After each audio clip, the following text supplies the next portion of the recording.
Good evening, everybody, and welcome back to Wilbur Talks FPL, where we talk everything FPL and, of course, the Premier League in general. We are back for episode 26. Yes, we're still putting a number on everyone, but we are back with a look back, of course, of the previous game week, and then a look forward to the plans for the coming game week, and might have a bit of a quiz slid into the middle, as always.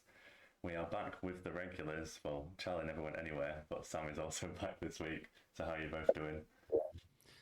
All good here, thank you. Yeah, good. Thank you. Good stuff. I think we kind of joked at the start of the previous pod, Sam, saying that he was really excited to talk about your FPL score of the previous game week. We did mention it on the pod, so you were covered. So I feel like that is the perfect segue to make you tell us about this game week, which you might have a slightly different view on. How is your game week gone? So far, but not so far. Wasn't the best game week this week so far. I'm pretty pleased with the picks for this week. I think on paper, when you looked at it, I think the team selection is probably about right. Could maybe make a case for Andreas over De Silva, but ultimately that was probably going to be the only one I anticipated being a bit of a coin flip. The rest of them I thought were pretty much nailed on returns, and didn't quite work out that way. So not the end of the world. It's not exactly like the wheels are falling off, but I have to see what happens next week, I guess. Yeah, I feel like the story of this week was literally all defenders basically blanked on the majority of the teams. Typically, the one defender didn't blank for me was on the bench in Trippier, but I feel like that might be a case across quite a few of us and obviously everyone in general. So the 36 points that you've got, Sam, and you've slid. I think you was above Charlie, weren't you, after the previous week? So now Charlie is taking his No, I was crown back. 150,000th in the work, like overall, and I've fallen to 1.068 million. Right, It's brutal at this stage. brutal size. But yeah, no, it's been a tough week, but I literally looked at that before the pod because I'm about 500k places below you and but 5 points less. So it's literally 100,000 for a point currently between me and your rank, which is just a bit crazy. Like Charlie said, it's just such a big drop at this stage. So we'll carry on with my week. Wasn't particularly fantastic, but seems from what I'm seeing from other people's teams, and I think from the slightly above the average 48, and I got 52. Very similar what I've just talked about with the defence. So between my 5 defenders, including goalkeeper, I got 4 points. So that kind of sums up it quite well. And Trippier on the bench got 6, who would have outscored them all. But apart from the defence, all my attacking players actually got a return if we're counting Jesus with his assist and yellow card. My transfer last week, just thinking back, we were kind of I had a dilemma and I was trying to get Charlie and Pete's advice on what move I should go for because I had a lot of funds in the bank and ended up going Archer to Tony. So I've got the advantage of having so many playing players at the minute, and I think that Tony move this week played out the best of any scenario that we talked about. I know I talked about bringing Cancelo in, obviously got 0 this week. On the long run, it might not obviously work out with Tony, but for the first week, it's been a decent show with his 8 points, and I've never watched a Brentford game so closely, and he should have really had a hat-trick. He had 2 goals ruled out for offside, so pretty happy with that transfer. Just flipping back to yours, Sam, because obviously you were on the pod last week. Did you make a move last week to a transfer? Yeah, I took Leon Bailey out and bought in De Silva from Brentford. Yeah, I've just seen I think a few people have been stung by Trippier and Andreas with possible bench points there. I can see that's what you've fell foul to as well. I had the same with Nico Williams. I think just falling back onto what I said before, in that I don't think the issue was with the theory behind the selection. So I think it wasn't exactly like it was a punt. The logical thing to do seemed to be to probably go with the 11 that I had out of those ones. Maybe the only one that you could make a case for being De Silva or Andreas as a flip, but Brentford played so well against Man United. I fully expected them to get a few more goals, and they did. So overall, not too disappointing. Yeah. And so back to you, Charlie, where you used to be in, highest score of the week, top of the league. Do you want to tell us about your week? Unfortunately. Thanks for setting that up nicely. Yeah, 56 points. So obviously pretty pleased in comparison to kind of the average and so on. Similar story really to most people, with the big at the back defence not really paying off. But it was just picking up the returns from basically all of my attacking players other than Kulusevski, but he got the extra point for a clean sheet as well. So pretty pleased with that, obviously. I used my 2 free transfers to get in Gross and Reece James for Bailey and Robertson, so that netted me a whole extra 1 point combined. But I think that is a better setup going forward. Clearly, we're seeing the Liverpool defence has some issues. I'm sure we'll come on to that. So I'm happy with just being on the one of them, which I much prefer Trent. And I think, again, James is just going to be better value in comparison to Robertson, and I think long term I was looking at Diaz anyway, so that kind of opens that up if I want to go there. And then I was looking to shift Bailey out anyway, even though obviously there were the starting issues. Obviously he ends up starting getting assists, which isn't ideal, but then Villa's next couple of fixtures are actually quite tough, so I'm happy sort of longer term up until probably around the Game Week 8-9 wildcard to get Gross in for that period. So similar to Sam, really kind of pleased with the setup and the choices. Like I also had Trippier on the bench. There's no logical reason really to be starting a Newcastle defender against Man City. So pleased enough with the thought making decisions behind it anyway.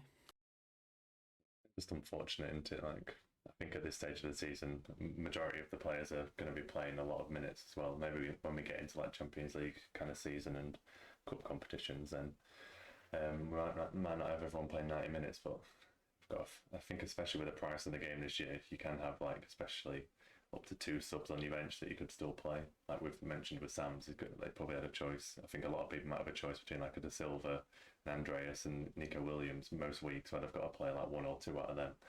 I know, and then it made the comment to Charlie saying, got Nico Williams and Pereira both in my team, and he was like, "What are you playing at? Can't have both of them in your team at that value." But there's not. Sometimes it's decent rotation. Sometimes you're just gonna have to take it on the chin if you've got bench points. Luckily, I was on the right side of the Andreas one, but then on the wrong side of the Bailey and Trippier one, so can't win them all, but solid week, I think, from my point of view. And Charlie's, Sam, not as happy, but like we're all set up quite well going forward. And I think I've got that same kind of dilemma with Bailey and Robertson that you've resolved in your team, Charlie, where Robertson, I get what you mean with the Liverpool defence. There's no way I'm taking him out for Bournemouth, and then I'll see after that Bournemouth fixture what I want to do with that. But we'll talk about my other issue that we've talked about on the previous podcasts in goal, which is probably a more pressing issue when we get to the second half of the pod. But yeah, cool. So that covers our FPL performance. So shall we jump into the results and look back at the weekend's results? So where should we start today? Should we start in North London and let Charlie talk about both of the teams in North London? I feel like we should do that, Charlie, because I'm sure you're pretty happy at the minute it's at top of the league for the time being, which I probably would have bet on anyway, like we discussed earlier in the year. We'll see. Of course I'm happy with that. Like you say, the fixtures are kind to us at the beginning of the season, so you'd maybe not expect but hope for us to be at where we are. But there is always this potential that we don't quite make those fixtures pay off for us, but we are seemingly doing that. It seems, it's all going really well. It's the implementation of these new players, particularly Zinchenko and Jesus coming in from City, title winners. It just adds so much to the squad that it just feels like, it's basically City's B team, which is good enough to be third in the league, and that is kind of still where I'm. It would be ridiculous to get ahead of yourself thinking that we are still competing with Man City and Liverpool, really. I'm still just judging our position in comparison to Chelsea and Spurs at the moment, which is a bit of a way to kind of constrain my thinking as well, because we're still only, despite the, obviously there's been a lot of talks about how well Arsenal have been playing, how good we look and stuff. We're still only 2 points ahead of Spurs at the moment, and they've played Chelsea away. So, I try not to get too ahead of myself, but I think you do have to also enjoy the times when they are good. and it certainly is so. Bournemouth didn't really put up a lot of a fight, I have to say. They, very much looking very likely in my mind to finish. Well, certainly relegated, if not right at the bottom. They really seem to not offer up anything at all. I think that does come also with the fact that Arsenal have now, particularly with Zinchenko on that left side coming into midfield, we do just control the ball a lot better. So we just didn't really give them enough of a chance to get back into the game. But yeah, they just didn't really hold up any fight. So that was a pretty straightforward game from my perspective. And then you mentioned the other North London club, of course, Spurs 1-0. Yeah, interesting. Obviously, a lot of talk from an FPL perspective about Perisic. I don't think I would go there personally myself, just because I'm a little bit worried in terms of the legs, and particularly coming up with European fixtures and League Cup and so on. I'm happy with my current defence, so I don't think I'll be going that way. Which does make it interesting from an FPL perspective, because we're not on Kane, we're not on Son, because of the other premium players we've got. I'm potentially going to look at moving Kulusevski at some point. But Spurs are probably equally likely to finish in the top 4 at the moment. So you do have to wonder about that. But yeah, again, I don't think it was a great performance from them. But yeah, in the end, they'll be pleased enough with a win and a clean sheet. Yeah, it's a strange one, I think, with Spurs, because they've got Forest and Fulham in the next 3, and you'd be like generally jumping on those assets, but it's a strange one at the minute. I don't think you'd know which one to go for. Son doesn't look fantastic. I think Kulusevski's probably their best player, who you've already got in your team, so it's decent from your point of view. Perisic is one of those ones. If you took the risk on him at the start of the season, you've still got him. I wouldn't be transferring him out. But obviously, you're playing that kind of game, aren't you? If he's going to start, or I think the issue with him is the majority of the time he's always going to play some minutes, so you're unlikely to get a sub off your bench. But that's the risk you're taking. And obviously, this week it's worked. So I think it's one of those ones. Yeah, if you haven't got, I'd probably avoid. But if you have got him, just probably play him and take the risk. It's probably going to be a 12-pointer or 1 point the majority of the time. But you've signed up for that risk, so we will see how it goes from that point of view. I've seen quite a few people benefiting from those points this week, to be fair. And that might be a slight difference in if you had a good week or a bad week, that 12 points thing, especially with a lack of defender returns, as we've seen across the board generally this week. So if we just have a look at the other Saturday games, a lot of entertaining games, especially at 3 o'clock. Like, there's no clean sheets across the whole 4 fixtures. Out of the other Saturday games, Sam, is there anything that really stuck out to you? And I know you mentioned about hoping for a few more goals from Brentford. Obviously, they still scored 2, which is probably the most entertaining game out of that. From an FPL point of view or general thoughts, is there anything that really stood out to you from those other 3 o'clock games? Not really. I think it was interesting to see Palace being Villa 3-1. I think a lot of those kind of games between that bracket of teams, like your Palace, Wolves, Villa. I probably would have put Everton in there at the start of the season, but not so much now. Leicester, like that whole Brighton, that whole bracket of teams that are very much expected to finish mid-table and have almost drifted amongst into a little mini league of themselves. Palace have been very impressive so far at the start of the season. So I know they lost on the opening day to Arsenal, but on another day, I think Palace could have even got something from that game. They were pretty good there. So they've had a positive start. I think Villa have been really disappointing. Everton, Forest. If either of those teams are going to stay up, I think they need to start taking 3 points from those games. So yeah, nothing crazy from Saturday really. Yeah, I think definitely good if you had some attacking assets from those teams. Definitely not defensively. I think a lot of us, if you had Nico Williams playing, would be quite annoyed to conceding quite late on. I think the quality in that Everton Forest game was just quite far below some of the other teams, and I feel like both of those teams are going to be in trouble. Forest may change in the coming months, integrating all those signings, but wasn't a lot of quality on show in that game, I don't think, from my opinion. But that Fulham Brentford game was the cracker for me. And from the Palace game, that Zaha is always one of those assets that you know he's going to do well, but you're kind of hesitant to go for. But he always seems to be able to do it in any kind of fixture, but you just have to get him on that kind of hot streak. I think I saw a stat earlier, these might not be exact figures. I think it was in the last 16 games he scored 10 goals, which Premier League fixtures. So that was more than a goal every 2 games, which you wouldn't be complaining if your striker got that, let alone the positions he sometimes takes up a bit deeper. So it's an interesting one. I think Palace, if they keep up the form, will be one we'll be looking at more time when we get to like wild cards. But I think their run at the minute is pretty mixed. And like I said about Villa, they're really struggling at the minute.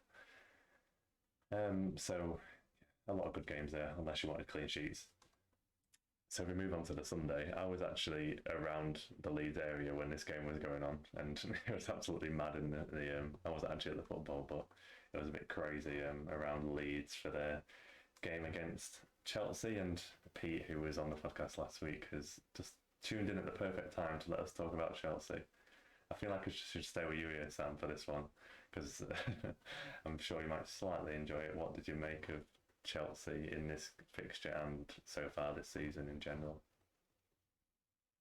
It's a bit of a funny one, really, because I thought Chelsea on the opening day of the season against Everton were really poor, but Everton are just horrendous. So it feels like Everton at this moment in time are just like points for teams to play against them. But having said that, you've still got to go out and beat what's in front of you. I thought Chelsea threw it away a little bit naively against Spurs after getting themselves in front, dominating the game for the first half, then essentially gifting a goal back.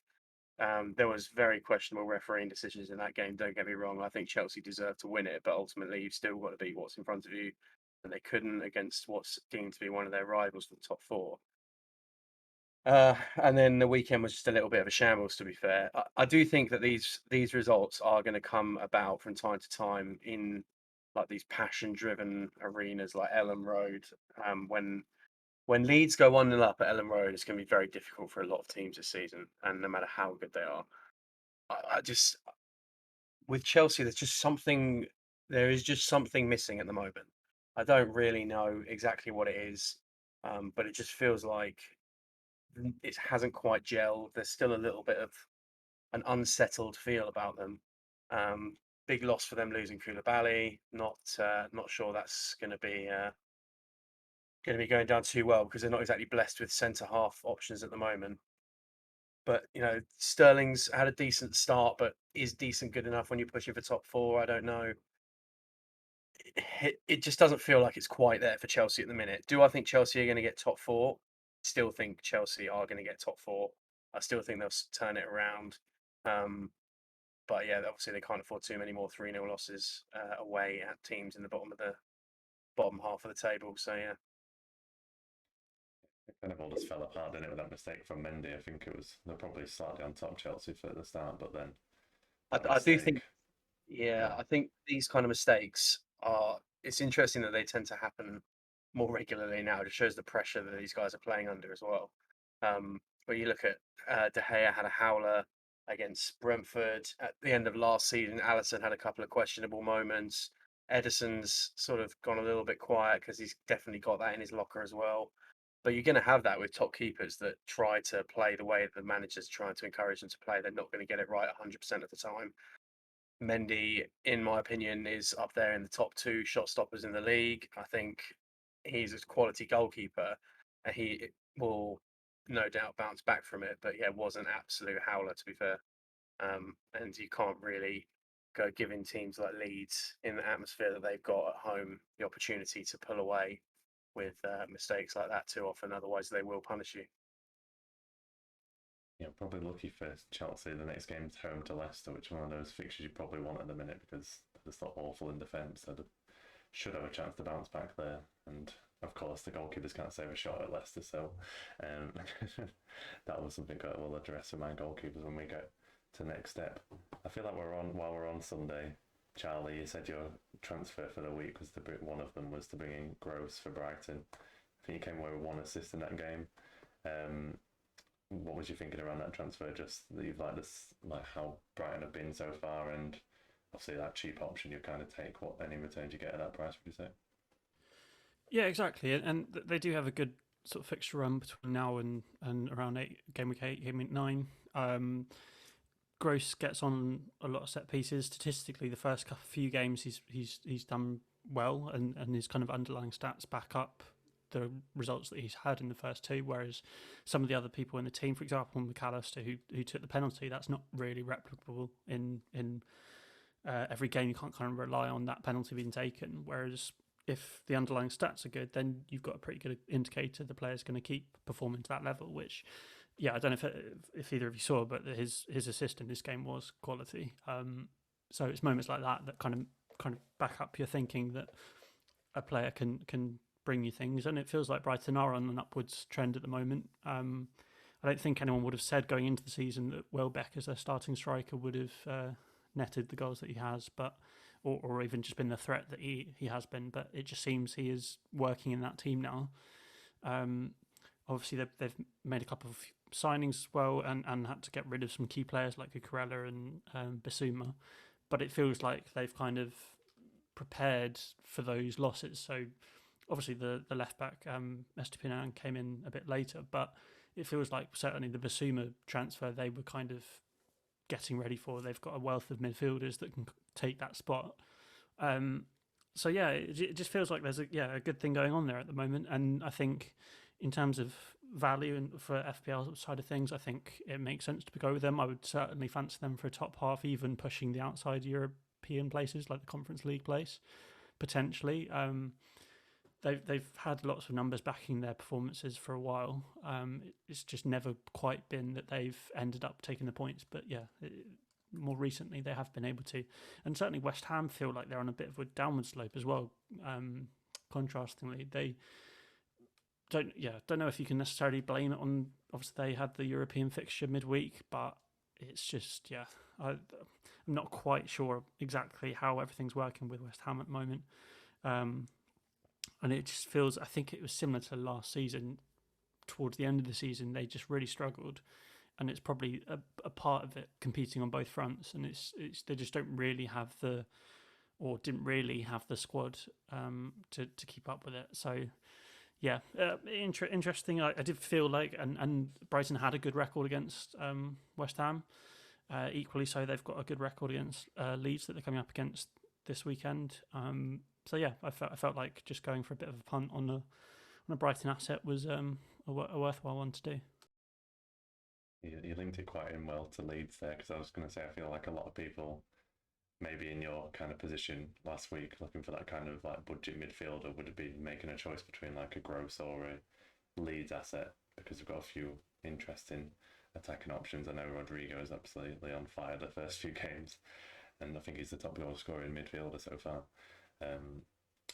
Which I don't think many of us would have predicted at the start of the season. Even going into that Chelsea fixture, I don't think anyone would have predicted that. So it's an interesting one.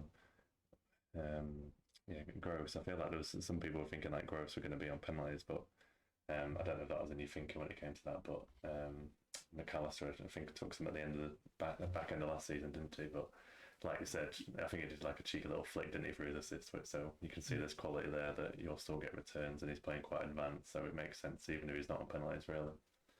Yeah, they have, between the two of them, Gross and McAllister have shared penalties at times, but actually Gross is pretty awful at penalties, and he's missed quite a few. So I think, I don't expect him to be on them, especially with McAllister taking them well.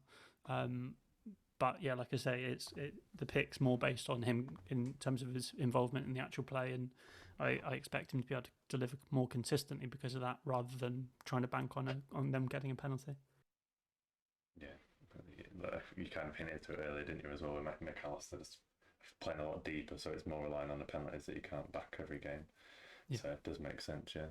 I'm going to stay with you as well, Charlie, because I feel like I'll save the best till last for Sam. But arguably the best game of the weekend, well, I could say Fulham and Brentford was slightly close, but in terms of quality of opposition, Newcastle and Man City, what did you make of that game, Charlie? Obviously, City coming back to bring it level, and do you think Newcastle are a serious threat to teams in those chasing European places this season from what you've seen so far as well? Yeah, I think so. It was an absolutely mad game. end to end. St. Maximin in particular, just he kind of doing what Zaha does for Palace. He's doing it for Newcastle now, and it's just that complete chaos factor that you don't quite know what's going to happen. He's not always had the end products to deliver on it, but he's just so difficult to play against. And even though it's quite a very specific tactic that Guardiola has, that he will employ Walker out there to kind of not effectively man mark, but kind of try to cover using his pace, and he was just getting done over and over again, which kind of tells you all you need to know, really. I do think Newcastle, I think that they are, again, another team on an upward trend. I think between them and Brighton, I probably fancy the two of them to be the ones pushing for kind of, I guess, where previously you might have considered West Ham to be that team in that kind of, well, as they were last season in the Conference League slot. You'd be fancying these two to take it off them, really. And they are just making kind of good key signings. I think this game was when Botman came in. He certainly seems to be, obviously conceding 3, but it's Man City. He certainly seems to be a well talked about player anyway. I've not seen much from him myself, but from what I've heard, he's a very accomplished defender. Nick Pope, we all know, and he's a very quality goalkeeper and a good shot stopper. So yeah, I think they're just building a great thing. I do like Eddie Howe. He does play a very open, kind of attractive style of football, which is good for the neutral. So we may see more kind of games like this, which is good for us. But overall, I thought obviously they did really well to come out with that point. They might have been disappointed, obviously being up a fair few stages in the game, but it is Man City at the end of the day, and it just does feel a bit inevitable once Man City start scoring that they will be able to bring it back. It was interesting that they weren't able to push it past the 3-3, but a crazy game. But also again just shows how good the Premier League is in terms of upsets and the potential for the big teams to drop points. And yet again, it was a great one to see. Yeah, and character a bit from City there, like showing them market champions to come back and even get a point from that game. Because I think a lot of teams in that situation probably would have crumbled 3-1 down at St James's. So it's like you can say when you play poorly, you could argue that both teams played pretty well. But it's kind of those games into where you just want to get at least a point on the board, take everything you can because it can all count when you get to the end of the season. So yeah, exciting. And I feel like a majority of teams in the league are going to struggle going to St James's Park this season. It's going to be one of those fortresses that we're going to see. Even we talked about like a Leeds, for example, earlier. There's going to be a lot of obviously we've been through a few seasons where we've had less fans, no fans at all. So I feel like that home fan impact is going to have a big effect on a lot of teams. I think we saw it with Forest as well in their first home game. So it's just something to factor in, especially like if we're going to think a lot about a captaincy or something. It's just something else to bear in mind, so we haven't forgot about it after the previous few seasons where it's not as big a factor from what we've seen with no fans. So Sam, if we go back to last night, I'm not going to say anything. I'm going to let you start. What did you make of Liverpool last night, and what have you made of them so far this season? Yeah, I mean, there's nothing to say other than they've been really underwhelming in relation to the level of performances they've put in over the last 4 years. I listened to Ian Wright in the week say that without Liverpool in the league for the last 4 years, the league would have been unbelievably boring, and he's pretty much right. But having been on those highs, you've got to take it when you fall to the lows, and it's been a tough couple of results, to be fair. The Fulham game, I was kind of a little bit pleased with the fact that we showed some heart and grit to like at least stick in that game. And then the Palace game was a tough one. The Nunes situation was a disaster. And then I was still confident going into yesterday evening, but without Nunes, and when the team sheet came out and I saw the midfield selection, it was a little bit of a daunting thought. But again, Manchester United had been so bad for the first 2 games. I've still felt reasonably confident we just find a way like we always do. But they didn't last night. I think on the balance of play, Man United deserved their win. I don't actually think Manchester United were that good last night, and I like they were better than Liverpool. Don't get me wrong, but they weren't like set the world on fire good. What United did really well was stick together as a team, play as a team, run in behind, stretch Liverpool, and use the crowd. And when you do those things at home with some of the talented players you've got on the pitch, then you'll win football matches. So I think Man United deserved to win yesterday. Liverpool were really poor. Basically, from 1 to 11, I think the only players that could really hold their heads up a little bit were Harvey Elliott and Luis Diaz. Outside of that, not much to shout about from any of them, really. And I feel like United had a great game plan to prevent Liverpool doing what they wanted to do, and I think what we've seen from United in the first two games, especially that Brentford game, even you could say certain in the first match as well, they were always trying to play it from the back, and you could see that they were trying to not do that as much because that's where they were getting caught out, and that's probably where Liverpool would want to press. So there was a lot more like long ball forward and then try and get the knockdowns from that, which you could see Ten Hag has wanted to tweak certain things because of the mistakes they've kind of made in the previous weeks, and what you said about the crowd as well. As we kind of just touched upon, the home crowd can make a big difference. Like I can't imagine us doing that performance at Anfield in the same way without that crowd backing behind us. But yeah, I think from our point of view, it doesn't, obviously you're never going to complain when you beat Liverpool, but you could just say it's papering over the cracks for the time being. A lot of protests before the game as well, and I like the fact with the protests that they've made sure it is the complete opposite to last time, because we're against the owners, we're not against the players, so like getting the game postponed or whatever isn't a benefit to anyone really.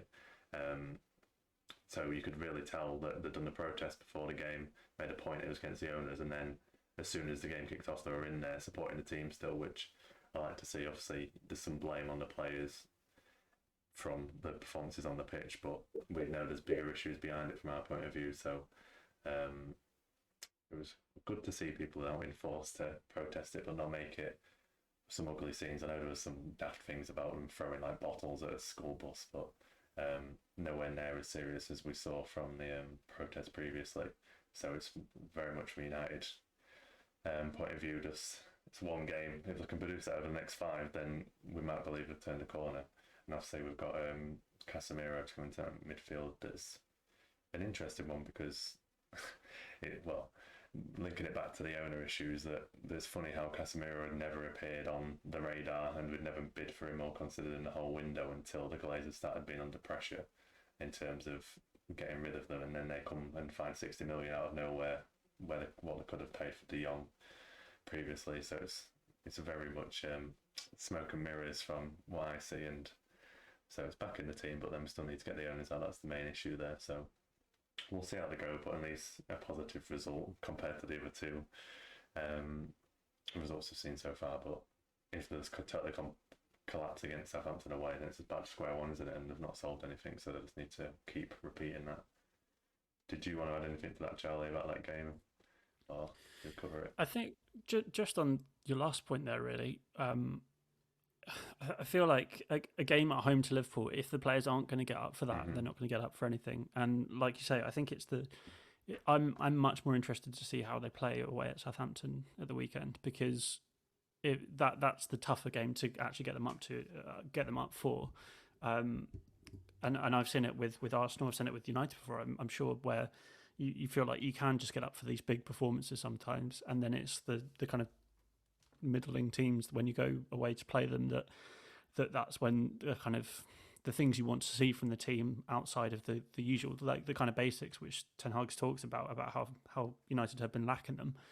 I'm more interested to see whether anything what happens there. If United beat Southampton, then I can start seeing, with a good performance, then I can start seeing a bit of sort of progression. But obviously, it's no mean feat beating Liverpool. But yeah, I do also note obviously the injuries Liverpool had. Their midfield was completely lacking. And I think, Núñez, like Sam said, Núñez would have been a perfect player in that game. The way we've seen, I know there's been lots of positive and negative talk about Martinez playing in the back, but I think Núñez would have been perfect to play up against him. The way we've seen, for example, Tony, the way we've seen other strikers going up against them and being physical, I think Nunes would have been the perfect player. So it's quite unfortunate that I'm sure he would have started that game.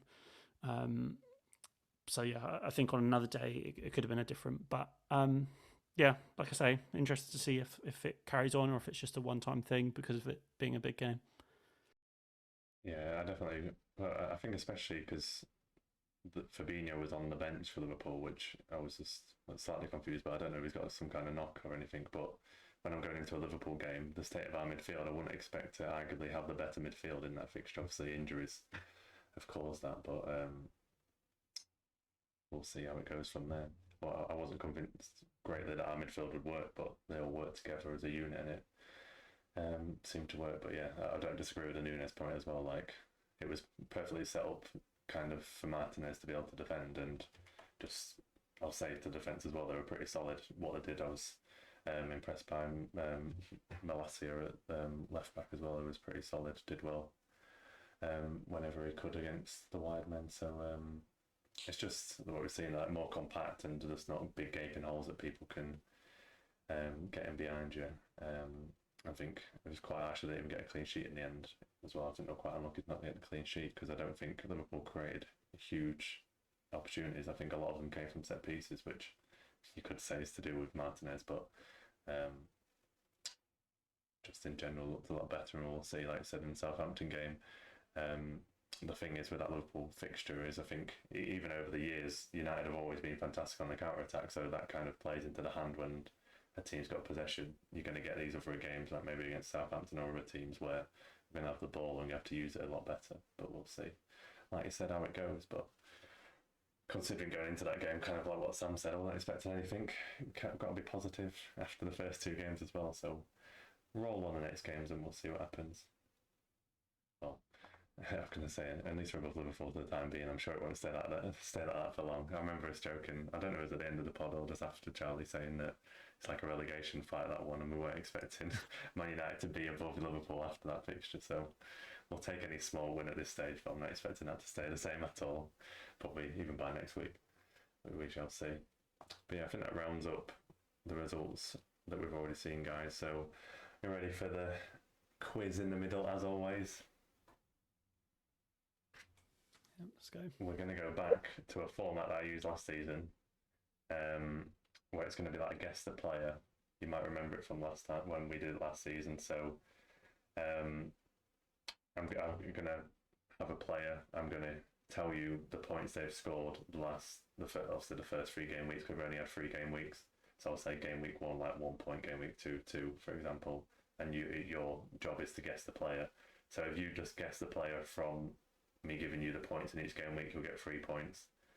You are allowed to guess at that stage. If that guess isn't correct, I'll then give you the fixtures that they've scored those points in. If you get a guess, then you will get 2 points. If you don't get it, then I'll then give you the position that player plays in, and then you've got one final guess to get 1 point.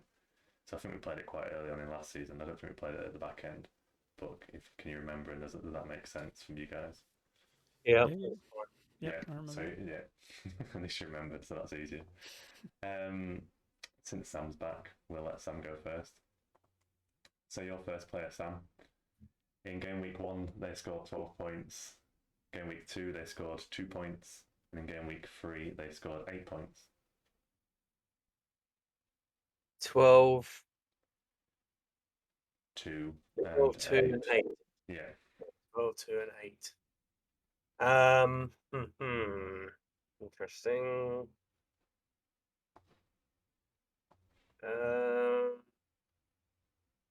Let's go for Mo Salah. That is correct on the first one. Oh, Okay. nailed it. Just a Pete has put in the chat saying Marsh wins this with ease. He's thrown the gauntlet down right there. 3 points straight on the board there for Sam. So over to you, Charlie, see if you can match him. So your player in game week 1 scored 8 points. Game week 2 scored 8 points again. And in game week 3 scored 6. 886.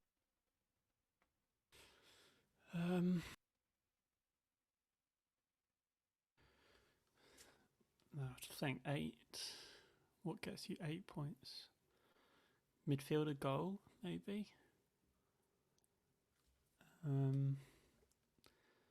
Quite unusual for a defender to get 2 bonus both times and a clean sheet.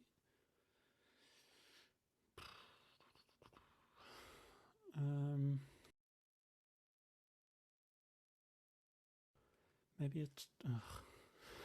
This is tough. Especially after Pete's put the pressure on me now. It's crumbling. Is it 886, right? 886, yeah.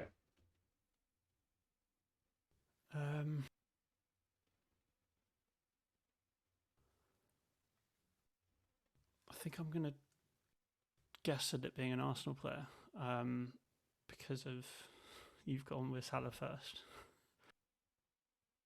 Use that logic. You could not use that logic. Try to trick you with that one. 886. 886. Well, yeah, I don't think it would have been a defender. So it would be one of the midfielders. So it's definitely not Odegaard because he got something big in the third week. So it's either Xhaka or Martinelli. 886 is 3 straight returns. I don't think Xhaka got a return in every week. So I'm going to go Martinelli? Question mark? You got there in the end. It is Martinelli. Yeah. For 3 points as well. He cottoned on to my Arsenal tactic there. Yeah, I figured you would try and balance it out. Never do that, I don't know what you mean. Back to you, Sam. So your second player, game week 1, scored 13 points. Game week 2, -1. And then game week 3, 6. Wow. Nice range there. Jeez. 13 -1, 6. Yeah. I just saw that and I was like, I've got to put that one in.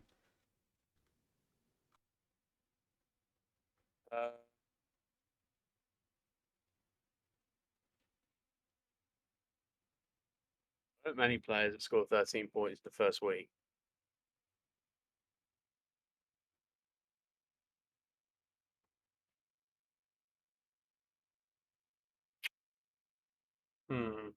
Interesting one.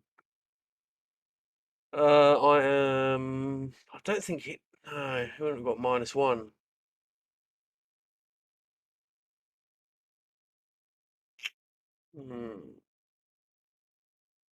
13 and 6. It has to be a forward because I don't think any defenders have. 13 and 6 would indicate they've got at least 3 attacking returns, unless you go clean sheet. You could go clean sheet, I suppose, but it feels more like a forward. Let's go for Mitrovic. That is correct as well. Bang. Pete Bang, said, bang. 3 and 3. How do I compete with this? when Pete said he had it in the chat, I wondered if he had Mitrovic. Yeah, so he scored 2 goals against Liverpool. Against Wolves, he missed a penalty and got a yellow card, which got him to -1, and then he scored against Brentford. So yeah, if you remembered that penalty, I think it might have triggered your mind. But yeah, Sam got it anyway, so very solid start across the board so far. So no pressure, Charlie. Back to you. So this next player in the first game scored 3 points. In the second game scored 10. And in the third game scored 8. That is weird. 3-10.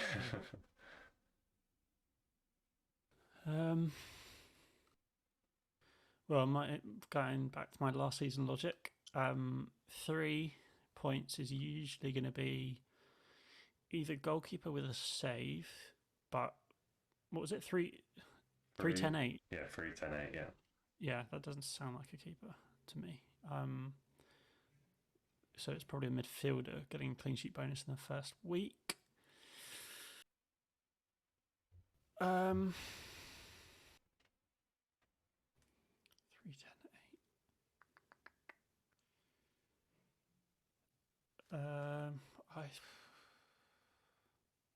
It's gonna have to be a guess. I don't think I can get it first time.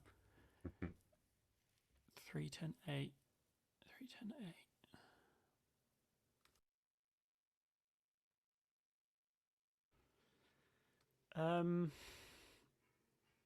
Let's just shoot for. Well, I know Andreas got 8. I don't think he got 10 the week before, but I know he got 8 this week, so I'll just go with Andreas. Yeah, that is incorrect. Well, one of you had to get it wrong at the start. I'll have you all getting 3, otherwise we're here all night. Yeah, definitely. I don't think Andreas definitely got that in game week 2. So your next clue is in game week 1 to get 3 points. This player was playing against West Ham. In game week 2 to get 10 points, they're playing against Bournemouth. And in game week 3 to get 8 points, they're playing against Newcastle. Okay, so that is Man City then. 3, 10, 8. So yeah, midfielder. It's gonna be one of. I'm trying to think who's actually scored for them. Gundogan, or I don't think Foden's done in much. Certainly not Grealish. Mahrez didn't play the last one. 3, 10, 8. I'm pretty confident Gundogan's got some returns in the last 2, so I think I'll go Gundogan. Yep, that is correct. Yeah. Yeah, so you were right on the game week 1, just 3 points because the City had a clean sheet. Then 10, he scored 1 against Bournemouth and got 2 bonus, and also the clean sheet. And then 8 points, he got a goal and 1 bonus. So got there. So 2 points for you on that one. So back to you, Sam. Your next player. Tough one, this one, not gonna lie. 2-2-2. That could be a lot of players. In game week 1, this player scored 5 points. Game week 2, this player scored 7. And in game week 3, they also scored 7. So 5, 7, 7. 7. Jeez. That's an awkward. That's like super consistent. Yeah, I was like, they're slightly awkward numbers. They're not like round numbers that you'd expect for certain things. 5, 7, 7.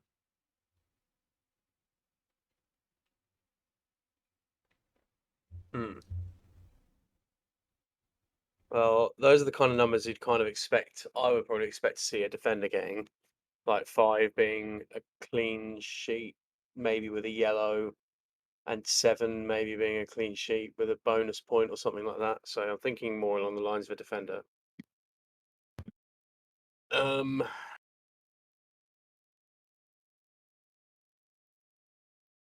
Let's start with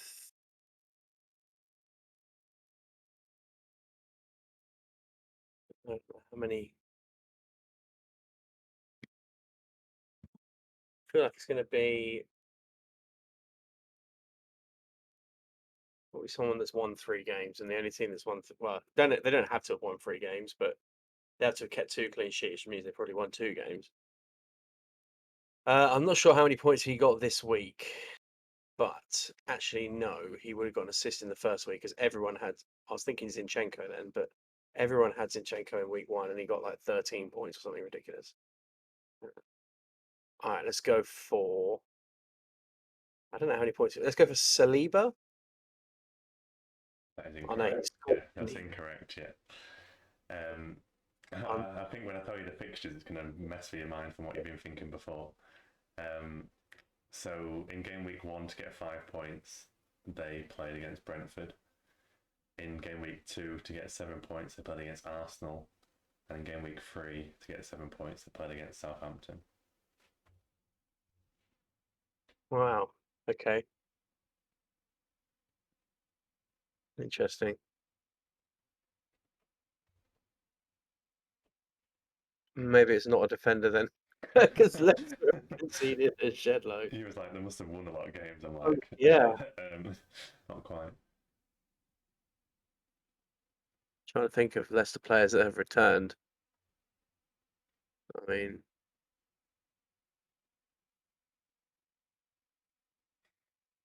I don't think it's Vardy. I know it's not Vardy because my partner has Vardy in her fantasy team.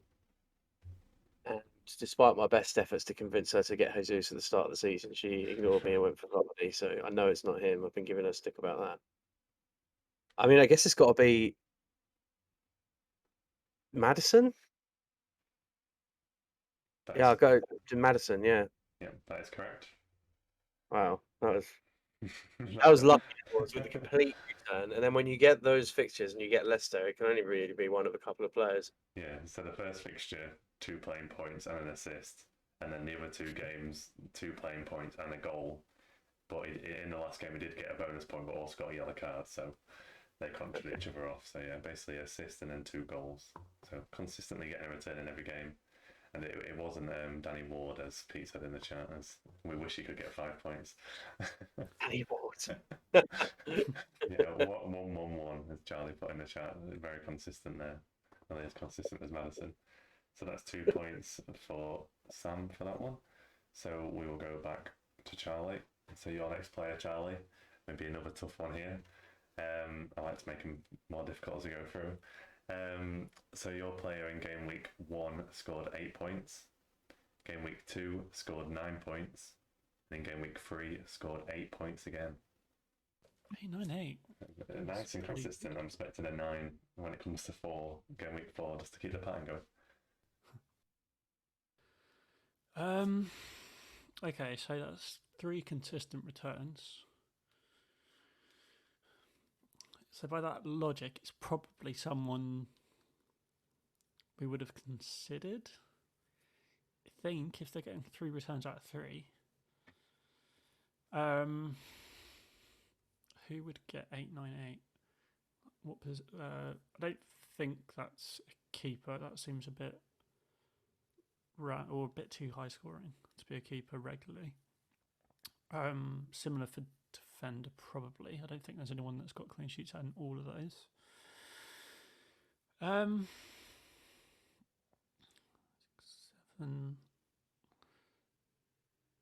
So it's either a striker gets 4 for goal, 4, 5, 6, goal and 2 bonus to get the 8, 3 bonus to get the 9.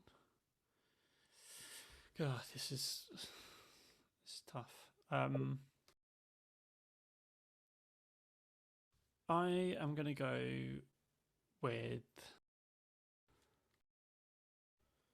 I don't really know, to be honest.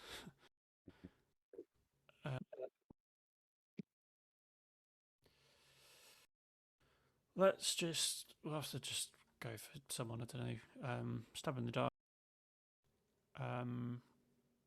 Watkins, I'm not sure. I think he's got a double figure return actually, but yeah, no idea. Watkins. Yeah, that is incorrect. Yeah. I don't think Watkins did very well in game week 1, if I remember. Can't remember.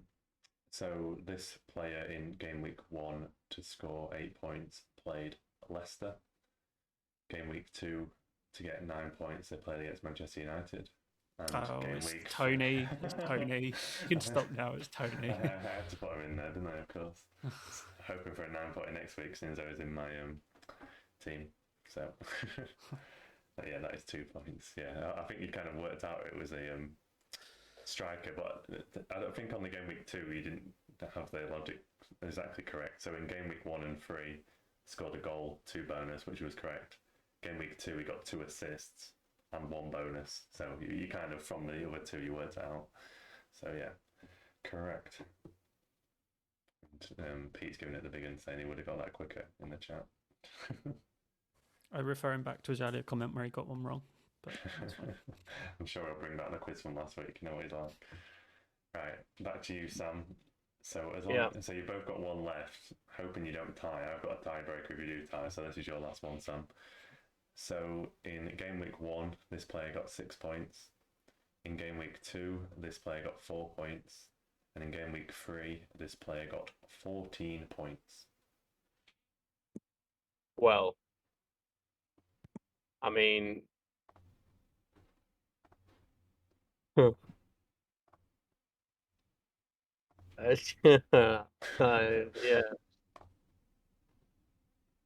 6, 4, 14. 6, 4, 14, yeah.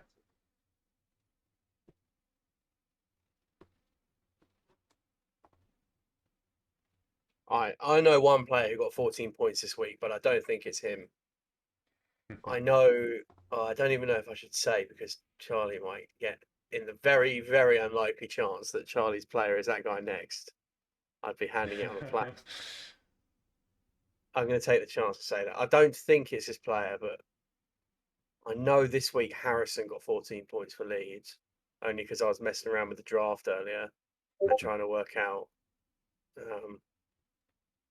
a transaction in that. But I don't think he got. Trying to think who Leeds played.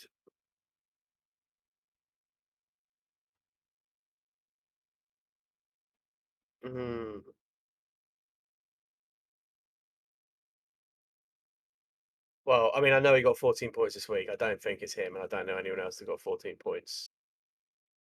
So I'm going to punt Harrison, yeah. And that would be correct. Outrageous. Go on! Have you pulled Harrison from? Come on. Yeah, so we got 14 points this week against Chelsea, a goal, assist, and free bonus. Previous week he got 4, which was an assist with 2 playing points, but he also got a yellow card. And then similar the week before, he played. God, there's lots going on the first week. He played, got an assist, got a yellow card, and 2 bonus, which netted out to 6. So that, yeah, you are correct there, Sam. Well, I feel that's almost criminal. I didn't even think it was him, but I thought it was going to be like a defender or someone who scored or something. I don't know. Yeah. But hey ho, that was unfortunate. We'll take. Yeah. So unfortunately, Charlie, I'll let you do the last one, but you've lost in whatever happens here. Do this for pride. Doing this for pride, which might doesn't ruin your pride completely. So this player in game week 1 scored 9 points. Game week 2 scored 1 point, and game week 3 scored 6 points. 9-1-6. Yep. Well, one is interesting. So either they are one of those defenders, or they came on as a sub, possibly, or a keeper that conceded quite a few. 9, what could that be? Clean sheet and 3 bonus for a defender. Don't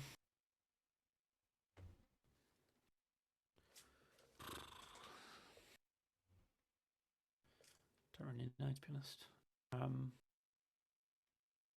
Yeah, but both of these are meant to be equal difficulty, but Sam just pulled a mad one on his, so...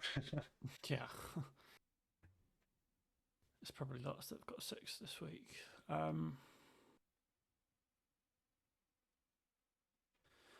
I have no idea. I'm just going to punt on someone. Kieran Trippier. No idea. Yeah, that's incorrect. He did get 6 this week, but I think he got 7-7-6 into I think. Yeah. Just getting him out of the way so we can move on to clue 2. So your fixtures for these: game week 1 to get 9 points, they played Southampton. Game week 2 to score 1 point, they played Chelsea.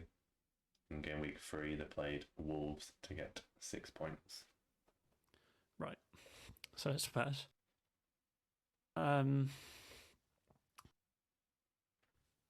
Who would have got 6?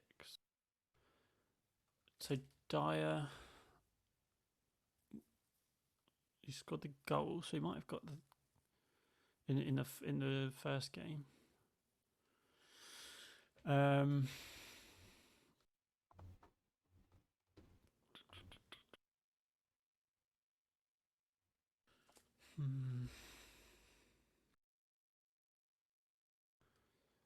Well, there's only so many of them that actually have had any returns. So it's either going to be, I think, Dyer. It can't be Perisic because I'm sure he got more than 6 this game week. So then it's either Dyer or whoever would have played the other fullback, which I guess is Emerson. Either Dyer or Emerson.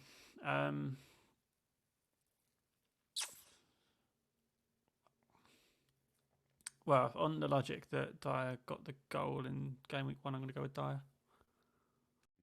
So close, it's not Dyer. Outrageous. Hit the post. So close. I will tell you that Dyer got 8-1-6. So he got more. Ugh. So it could be much close. I just have to I'm check. guessing it's got to be Emerson then. Here it is, Emerson. I just checked Yeah. his points. I was like, they better not have exactly the same. But yeah, Emerson got 2 assists in that first game. So two performance points, 2 assists, and then 1 bonus. I just went on the logic that Dyer scored, so he probably would have got 3 bonus, but I guess not. I feel like that's not very memorable, Emerson, compared to the goal that Dyer would have scored. But yeah, very close. I thought those 2 were equally difficult, and Sam just grabbed it out of thin air, to be fair. So we'll give him that one. Honestly, if I hadn't been messing around with the draft earlier, I wouldn't have got that. So, fortunate. Yeah. He didn't even come into the draft team, just for the record. Just to clarify. Yeah, so comfortable win for Sam there. So on First win. Yeah, I was gonna say, if we're just using the scoreboard for you guys, it's 2 to Charlie and 1 to Sam now. And yeah, I could have claimed Pete's win as Sam's, but I'm not gonna do that. I'm not that guy. I wouldn't want that. Could not.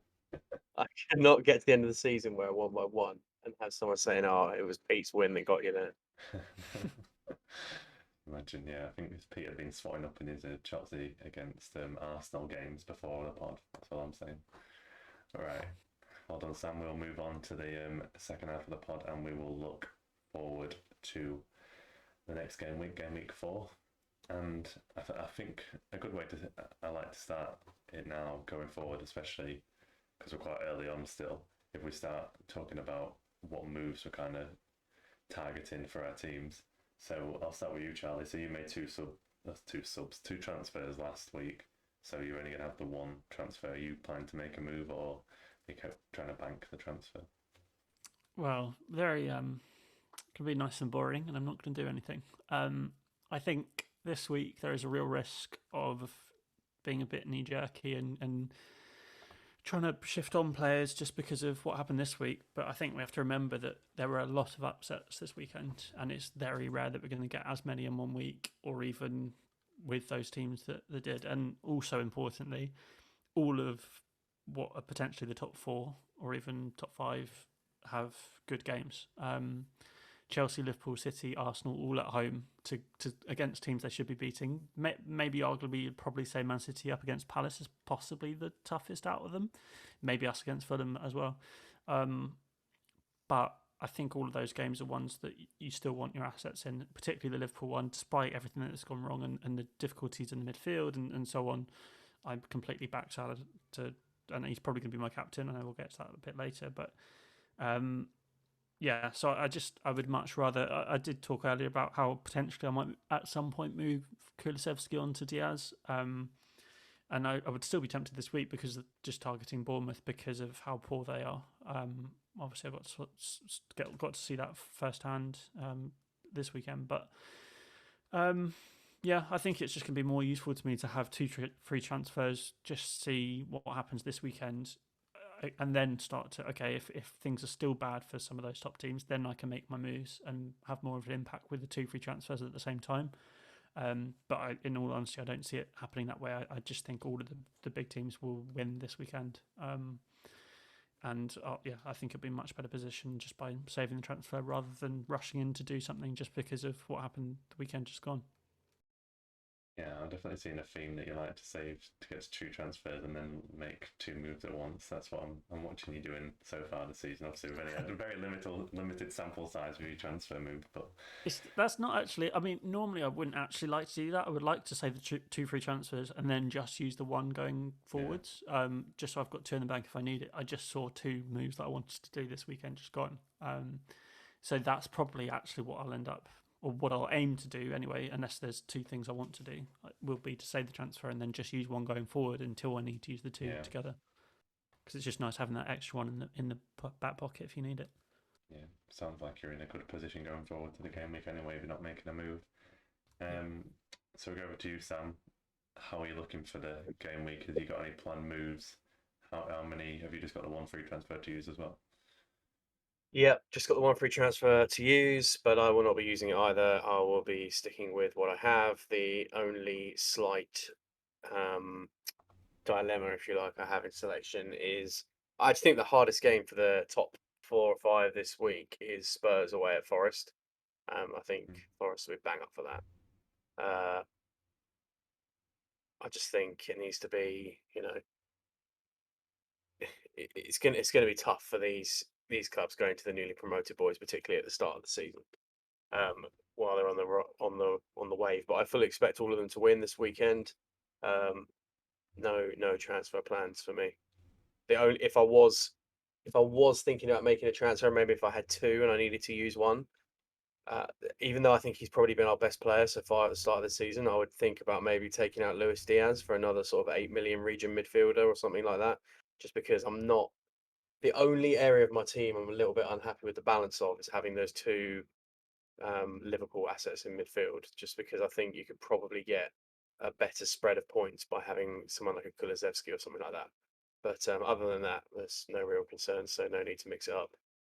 Plan for me all along was to get wild card around game week 8, game week 9. Still the plan for now, so stick to the plan. That sounds like we're being pretty boring this week then. So you're both rolling a transfer, and I'm eyeing up a goalkeeper transfer because the Leicester move is going fantastically well. I see Hills has joined us in the chat, and I'm sure he knows how well it's going as well. Yeah, so I've got one free transfer, and I'm unfortunately making the goalkeeper move is what I'm eyeing up. So I've got money in the bank to move to any goalkeeper in the game because I've got 2 million in the bank, so a budget of 6 million. Ideally, I want to save a bit of that to upgrade someone in midfield next week. So I'm currently got a short list of Sanchez, who Peter's also just mentioned in the chat. So Sanchez, Raya, and Ramsdale were the three that have come to mind.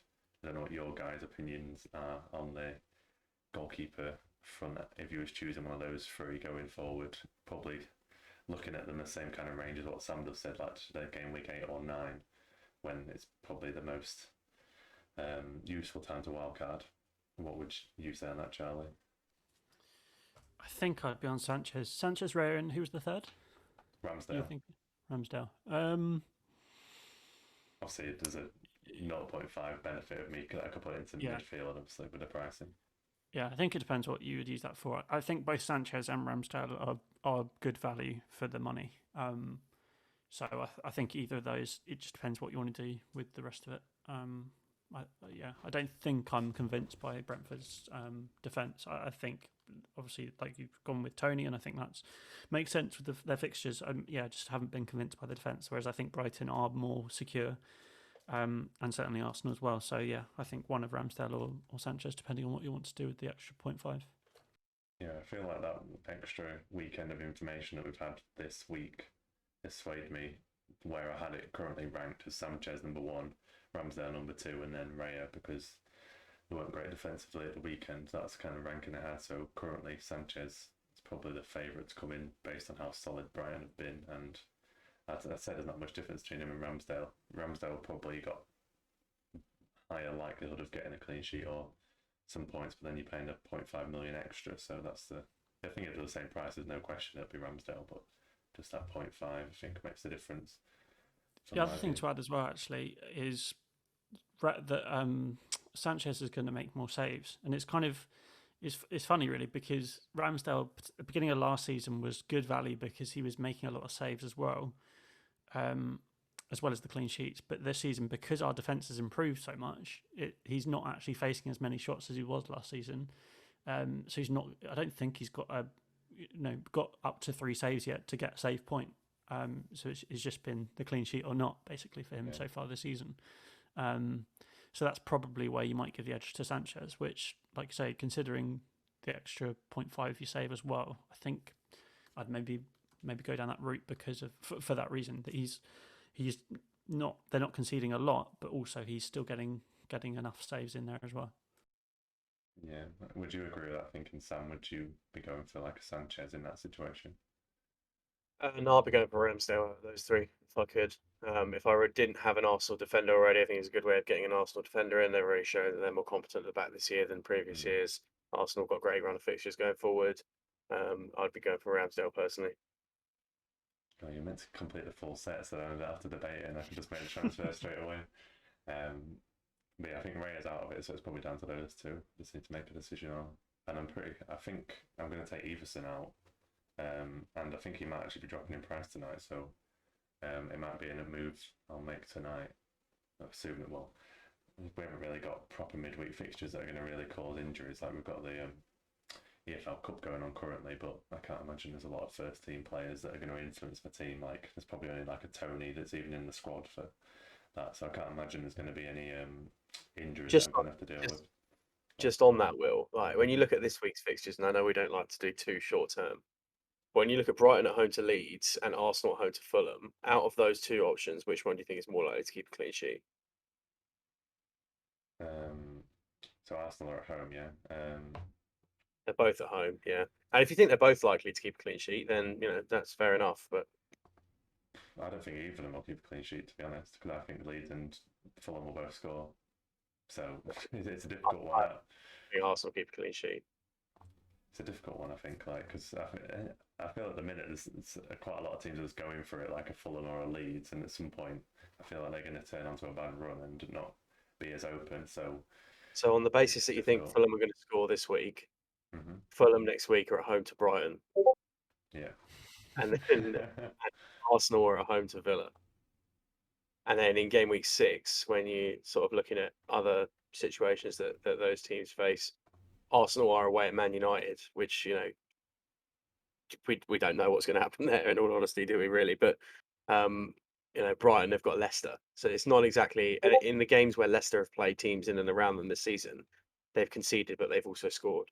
So I think if you're looking at a point where you might end up on a wild card, similar sort of time frame to a few other people, then over the immediate next 3 fixtures, I think Ramsdale probably offers a little bit more than Sanchez. Maybe I think Charlie's definitely got a valid point about save points, but ultimately you get more points for a clean sheet than you do a save. So just something to bear in mind. I think the case for Ramsdale might be slightly stronger. Yeah, it's a 5-game week run, like if we include up to game week 8, and I think if you took those 5 and compare them against each other, there's not much difference between them in terms of what they're going to get. I think both of them could easily get like 2 or 3 clean sheets in there, but I don't think it's going to be a huge amount. So I'm just trying to justify if Ramsdale's worth the 0.5 more. You can probably say slightly more secure, but I don't know if it's worth that 0.5. So that's the dilemma I'm going to have to weigh up after this and probably make a transfer tonight to make sure I'm not getting bit by those Leicester goalkeepers again with a price drop. Yeah, it's interesting. I'll have to see what options I can do at midfield, because that would leave me 1.5 that I'd upgrade a midfielder, probably Bailey. So I could go up to like a 6.5. I'll have to have a look what kind of options in midfield that extra 0.5 will get me and weigh up that, because that'll be probably the move I'll be doing next time. So we'll eye up that one. Getting a mayday from Sam saying his Discord has collapsed. I'm not sure if he's still there. Can you hear me all right, Charles? Oh, Yeah, I can. That's fine. And then you put mayday. I was like, okay. I thought your headphones had gone. No, I think what happened was I was getting a lot of pings for notifications, so I tried to close it, but then realised I was on a Discord call with you guys, so that didn't work particularly well. Yeah, I've done that before. Like, I think that's a bit awkward. Right, so Charlie kind of touched on captaincy, so it sounded, Charlie, that you were edging towards Salah. Is there other players in your considerations currently that you might move off Salah to? Not really. I think there are other potential options you could consider, but I mean, for me, it's definitely Salah. I've looked at who I put the vice captain on. That's as much as I could, and say I've considered other people, and that's probably between Haaland, Jesus, Kulusevski. But yeah, it's been on Salah as soon as the team rolled over, and I can't see myself changing it. We've seen how even when Liverpool don't play well, Salah gets returns. He might get a penalty, or and like I said, Bournemouth have been absolutely awful. So I just think he'll do well regardless of what else is happening with the team. I'd say it's a fixture, isn't it? The home against Bournemouth. That's like, I think. Well, and the player. Yeah, I'm going to say that it's a perfect mix, isn't it? Really, like, I'd argue Bournemouth are the worst team in the league currently from what we've seen so far. You can obviously argue that. I think you might have an argument when Bournemouth are at home. They might be slightly more competitive, but it's just a mix of player and fixture. Couldn't get much more perfect, could you really? How about from your side, Sam? Are you swaying towards Salah or anyone else in your considerations? Yeah, Salah as well for me. That's what I like. Nice and simple.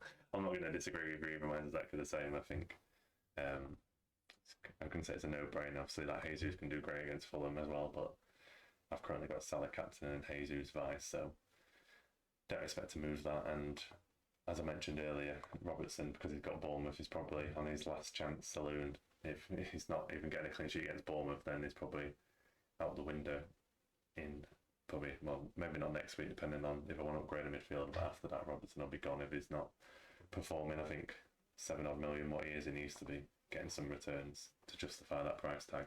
And the fact that I've not got Cancelo in my team as well, it's just a very easy swap that I could bring Cancelo in if I wanted to as well. But we shall see how that game goes. So I think that kind of highlights the key fixtures that we talked about, and I know you both kind of said that the big teams have got kind of easier fixtures that would expect them to win. Is there any other like fixtures that jump out at us on the game week to come ahead that I think should really be targeting? I know I've mentioned that I brought Tony in for the long run, so I really like Tony with his fixtures until that wild card. So at home against Everton, I'm hopeful Tony can get something to carry on with his nice 8-9-8 as he's had so far. But is there anything else that stands out to you guys? Maybe like a Chelsea at home, like getting some good goals against Leicester. Anything from you, Charlie, that really stands out from the fixtures? Yeah, the only one really I was going to pull out, like you said, was the Brentford at home against Everton. Everton have been pretty awful as well. So I think there's good things there. Another move that I was considering, which I'm definitely not now, but there was the potential for me to move Trippier on for a Perisic if I wanted to go down that route. I've now been priced out of that anyway, but I settled on not making that move. But I also think that because Newcastle against Wolves have been very lacklustre in attack so far, and Newcastle's defence has been pretty good, so I'm fairly confident of a clean sheet for Trippier in that game. And him being on set piece as well, obviously he got the free kick goal against City. I feel like he's got a pretty good opportunity to do quite well there. But yeah, outside of that, I think it is just the big teams really that will do well. Brighton at home to Leeds, be an interesting game. Brighton do have a really good record against Leeds. I don't think Leeds have beaten them since they both started playing each other again in the Premier League. Brighton have only conceded once against them in the 4 games they've played. So yeah, I'm feeling pretty good again about the kind of value picks that I've got, the kind of slightly differential ones. So hopefully those will do well, and then the rest of them are kind of players that everyone owns. So it doesn't really greatly affect me, and I imagine that similarly, everyone will captain Salah as well across the board. So it'll be another big or low scoring week that everyone will do the same. Sounds like you're trying to convince me to Sanchez there with his Brighton records against Leeds. But yeah, it's interesting. So just your answer to this might be Perisic, but if there was any player in the game that you don't currently own for game week 4, what player would you be bringing in if like you could choose anyone that doesn't matter what kind of price range? I don't think I would say Perisic necessarily, just because, like Sam said, that fixture for Forest, I think particularly the fact they're at home and they're building a bit of an atmosphere there, I can see Spurs conceding, but probably still winning. I guess I don't know. I've kind of covered most of the players that I want already in my team. I guess I'd probably want to move for Tony if I could. I think, like we talked about last week, I think the fact that because most teams can't stretch to a 3-striker formation, it does just provide that nice differential, both structurally and just in general. So I think if I could work it somehow, I would probably like to have Tony in my team. But yeah, it's just not really feasible without kind of 2 free transfers and some major surgery. So outside of that, I think I've already kind of covered most of all the kind of key players from those big games. Totally just cursed it now. Tony's definitely getting the 2 points now you've said so. And I'll be laughing when it does because I won't get him. At least you're backing up my decisions at the same time, so we'll take that. Back to you, Sam. Pete's saying in the chat, would you consider Trent captaincy, or would you never be swayed from Salah? It's an interesting one. It'd certainly be one hell of a differential if it comes off, because I think quite a few people will have actually gone off Trent this week. Be interested to see the numbers of sales on Trent. I actually imagine they'd be quite high, to be honest. I mean, you could look at it. I think Luis Diaz, if you've got him, is a better option than Trent as captain, because I'm not convinced we're going to keep a clean sheet based on the defending that we've seen in the first 3 games. But you could go for it, I suppose. It's the kind of game that last season Trent excelled in very well against the lower level teams at home. Plenty of assists, but the assist breakdown will be pretty evenly distributed between him and Robertson over the course of the season, I'd imagine. So I wouldn't necessarily go in that way. Personally, I think Luis Diaz, if you weren't going to go Salah, is a better alternative captain pick for Liverpool. But if you wanted to be really punchy, then Trent would be an option, I suppose. Yeah, it's an interesting one. It's like one of those ones, like you're just being differential for the fact of being differential. But I know there was certain times last season where it would have actually worked having Trent as captain. There were certain games that did outscore Salah, so it's an interesting one to consider. Yeah, maybe about 3 of them. Yeah, I think overall, when you're looking at these differential picks, it's probably not particularly wise to go for players within the same team when everybody has one player from that team. So, for example, in this spot where Salah has such high ownership, and you've got Trent or Diaz as well, it's probably not best to go for like a Diaz or Trent as a captain option. And if you want to go for that differential, really throw it to another player. Like Jesus has a great fixture this week. And I had thought a couple of times about captaining Jesus, but you just can't turn down Salah at home to Bournemouth. Even in the games when Liverpool aren't playing well, Salah's still scoring. So, um, I'm confident it's only going to take a matter of time for Liverpool find a rhythm, and when they do, they'll start rolling off the wins. But yeah, I think that would be my reckoning on alternative captain choices. Probably best to look at other teams rather than within the same team, in my personal experience.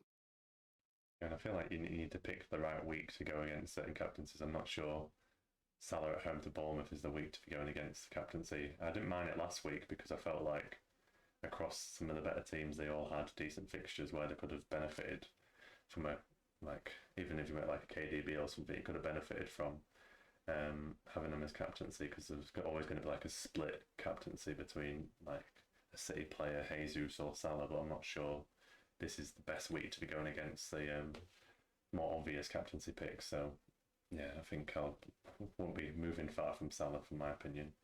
And same question to you, Sam. Looking at your team now, a player you don't own going into game week 4, is there anyone you wish you could get your hands on, no matter the price range, that you think will do well this week? Yeah, it would either be Tony or Jensen, one of the two.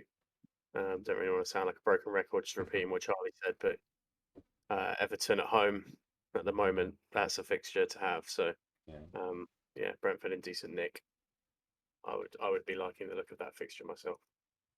You both just cursed it now. Like Brentford are going to lose 2-0 or something to Everton at this point, and Tony's going to get sent off. That's how it's going to work. Brentford now. 2-0 at home. I'm not so sure. Obviously, I don't want it to happen, but just because I've got Tony in my team, I'm sure you both cursed it now. Hills has said in the chat as well that Leicester are drawing 0-0 with Stockport in the cup, and Iverson's playing in goal, so it might be worth keeping after all. But I'm not fully convinced by that one. Pretty sure whoever's in goal will just drop it if I've got him in the team anyway. And this last one, Sam, was there any other fixtures that kind of grab your attention going into this week that we haven't talked about so far? Do you think we've covered it all right? No, I think we're all good. Good, yeah. Is there anything else you wanted to add on, Charlie? Or I think we've probably covered everything. Yeah, I think so. Just throw a spanner in the works. I was just looking up whilst we were talking about Trent. Bournemouth have conceded almost double the number of crosses from their left, i.e. Liverpool's right where Trent will be, than their right. So they are prone to conceding crosses from Trent's side. So I imagine both Trent and Diaz, who presumably will be on the receiving end of those crosses, could be feasting this weekend. Be an interesting one. Hopefully Salah's the one feasting if we've all got in captaincy. But we shall see how it goes. But yeah, I think we're done for today, guys. thank you to Charlie and Sam as ever, and we will get back to you how the pod is going to work next week, because we've got midweek fixtures, haven't we, when it comes this time next week, so we'll let you know the plans with that one, but we shall be back in the near future of a pod and we'll let you know when it will be.